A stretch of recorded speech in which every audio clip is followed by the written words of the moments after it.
पैसों का मनोविज्ञान एपिसोड 7। धन और विरासत। अपने पैसे को आने वाली पीढ़ियों के लिए कैसे सुरक्षित करें। प्रस्तावना। टॉपिक का परिचय। हेलो दोस्तों, स्वागत है हमारी किताब पैसों का मनोविज्ञान, धन की समझ, सफलता की राह के 60वें एपिसोड में। आज हम एक ऐसे टॉपिक पर बात करेंगे जो न सिर्फ आपके लिए बल्कि आपकी आने वाली पीढ़ियों के लिए भी महत्वपूर्ण है। धन की विरासत। हम अक्सर पैसे कमाने और उसे मैनेज करने पर ध्यान देते हैं, लेकिन क्या हमने कभी सोचा कि इस धन को अपनी संतानों तक कैसे पहुंचाया जाए और उसे कैसे सुरक्षित रखा जाए। आज हम समझेंगे कि धन की विरासत का क्या महत्व है, इसके सामने आने वाली चुनौतियां क्या हैं और इसे आने वाली पीढ़ियों के लिए कैसे संभालें। तो चलिए शुरू करते हैं। धन की विरासत का महत्व। भावनात्मक और वित्तीय दृष्टिकोण। धन की विरासत सिर्फ पैसे को हस्तांतरित करने का साधन नहीं है। ये आपकी मेहनत, आपके मूल्यों और आपके जीवन का एक हिस्सा है जो आप अपनी आने वाली पीढ़ियों को देना चाहते हैं। वित्तीय दृष्टिकोण। वित्तीय रूप से धन की विरासत आपके बच्चों या परिवार को आर्थिक सुरक्षा प्रदान करती है। अगर आपने 2 करोड़ रुपए जमा किए और उन्हें सही तरीके से निवेश किया, तो ये राशि आपकी संतानों को शिक्षा, घर या बिजनेस शुरू करने में मदद कर सकती है। ये धन उन्हें एक मजबूत शुरुआत देता है, जिसके लिए उन्हें मेहनत करने की जरूरत नहीं पड़ेगी। भावनात्मक दृष्टिकोण। भावनात्मक रूप से विरासत आपके परिवार के साथ आपके रिश्ते को मजबूत करती है। जब आप अपने पैसे के साथ अपने मूल्यों जैसे मेहनत, ईमानदारी और दान को भी हस्तांतरित करते हैं, तो आप अपनी पीढ़ियों को एक ऐसी नींव देते हैं जो सिर्फ पैसे से कहीं ज्यादा कीमती होती है। ये विरासत आपको अमर बनाती है, क्योंकि आपकी मेहनत और विचार आपकी संतानों के माध्यम से जीवित रहते हैं। विरासत का लक्ष्य। विरासत का असली लक्ष्य है कि आपका धन सिर्फ एक संपत्ति न बने, बल्कि एक ऐसा उपकरण बने जो आने वाली पीढ़ियों को बेहतर जिंदगी और सही दिशा दे। लेकिन इसे हासिल करना आसान नहीं है। इसके रास्ते में कई चुनौतियां आती हैं। चलिए इन्हें समझते हैं। विरासत को सुरक्षित करने में आने वाली 5 चुनौतियां। धन को आने वाली पीढ़ियों तक पहुंचाना एक जटिल प्रक्रिया है। यह 5 प्रमुख चुनौतियां हैं जो इस लक्ष्य को मुश्किल बनाती हैं। चुनौती 1। गलत वितरण। कई बार धन का गलत वितरण हो जाता है। अगर आपने अपनी संपत्ति को बिना योजना के छोड़ दिया, तो आपकी संतानें आपस में लड़ सकती हैं या धन का दुरुपयोग हो सकता है। बिना साफ इरादे के धन वितरण परिवार में तनाव पैदा करता है। चुनौती 2।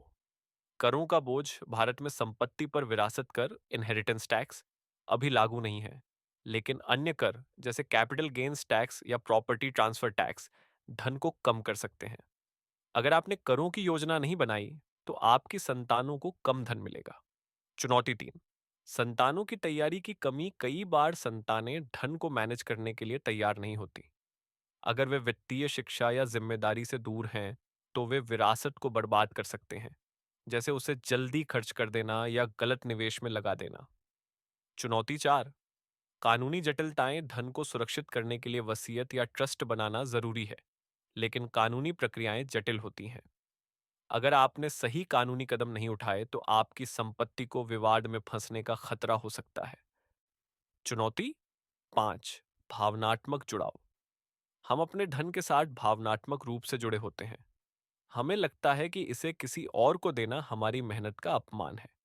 ये भावना हमें योजना बनाने से रोकती है और धन बिना दिशा के रह जाता है। इन चुनौतियों को समझने के बाद सवाल ये है, धन को आने वाली पीढ़ियों के लिए कैसे सुरक्षित करें। चलिए इसके 5 तरीके देखते हैं। धन को आने वाली पीढ़ियों के लिए सुरक्षित करने के 5 तरीके। धन की विरासत को सुरक्षित करना एक सुनियोजित प्रक्रिया है। यहाँ 5 प्रैक्टिकल तरीके हैं जो आपको इस लक्ष्य तक पहुंचाएंगे। तरीका 1। वसीयत बनाई। एक साफ और कानूनी रूप से मान्य वसीयत बनाई। इसमें बताएं कि आपकी संपत्ति जैसे घर, बैंक अकाउंट या निवेश किसे और कैसे मिलेगी। वसीयत से गलत वितरण और कानूनी विवाद से बचा जा सकता है। इसे हर 5 साल में अपडेट करें, ताकि यह आपकी वर्तमान स्थिति को दर्शाए। तरीका 2। ट्रस्ट बनाएं। एक ट्रस्ट बनाकर अपनी संपत्ति को सुरक्षित करें।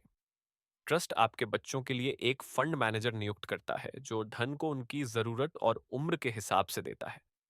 उदाहरण के तौर पर आप ट्रस्ट में कह सकते हैं कि 25 साल की उम्र तक सिर्फ शिक्षा के लिए पैसा मिले और 30 साल के बाद पूरी राशि। ट्रस्ट करों को कम करने और धन को संभालने में मदद करता है। तरीका 3, वित्तीय शिक्षा दें। अपनी संतानों को वित्तीय शिक्षा दें।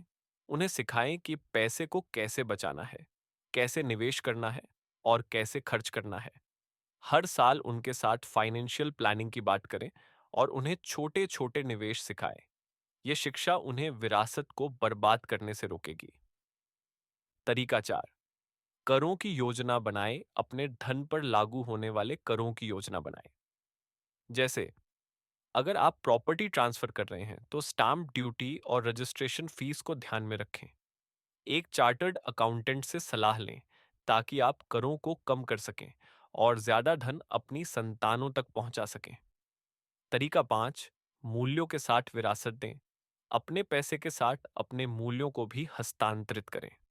अपनी संतानों को सिखाएं कि धन का इस्तेमाल मेहनत, दान और परिवार के लिए करना चाहिए। एक पत्र लिखें जिसमें आप अपनी जिंदगी के सबक और मूल्य बताएं। ये पत्र भावनात्मक रूप से उन्हें जोड़ेगा और धन को सही दिशा देगा। इन 5 तरीकों को अपनाकर आप अपनी विरासत को सुरक्षित और सार्थक बना सकते हैं। ये तरीके आपके धन को आने वाली पीढ़ियों तक पहुंचाएंगे और उसे संभालने में मदद करेंगे। निष्कर्ष, विरासत की सच्ची कीमत। दोस्तों, ये था हमारी किताब पैसों का मनोविज्ञान का 60वां एपिसोड। आज हमने सीखा कि धन की विरासत सिर्फ पैसे तक सीमित नहीं है। यह वित्तीय सुरक्षा और भावनात्मक जुड़ाव का मिश्रण है। हमने जाना कि गलत वितरण, करों का बोझ, संतानों की तैयारी की कमी, कानूनी जटिलताएं और भावनात्मक जुड़ाव जैसी चुनौतियां हमें रास्ते से भटका सकती हैं। और सबसे जरूरी, हमने 5 तरीके सीखे: वसीयत बनाना, ट्रस्ट बनाना, वित्तीय शिक्षा देना, करों की योजना बनाना और मूल्यों के साथ विरासत देना। विरासत की सच्ची कीमत आपके परिवार को दी गई आजादी और सिखाए गए मूल्यों में है। आज से एक छोटा कदम उठाएं, अपनी वसीयत की शुरुआत करें।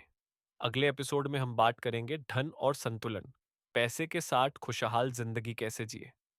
तब तक अपनी संतानों के साथ वित्तीय बातचीत शुरू करें और कमेंट में हमें बताइए, आप अपनी विरासत में क्या देना चाहते हैं। इन 5 तरीकों में से आप सबसे पहले कौन सा अपनाएंगे? और अगर आपको आज का एपिसोड पसंद आया तो लाइक करें और अपने दोस्तों के साथ शेयर करें। अपने पैसे को रफ्तार दें, अपनी जिंदगी को खुशहाल बनाएं। मिलते हैं अगले एपिसोड में। बाय।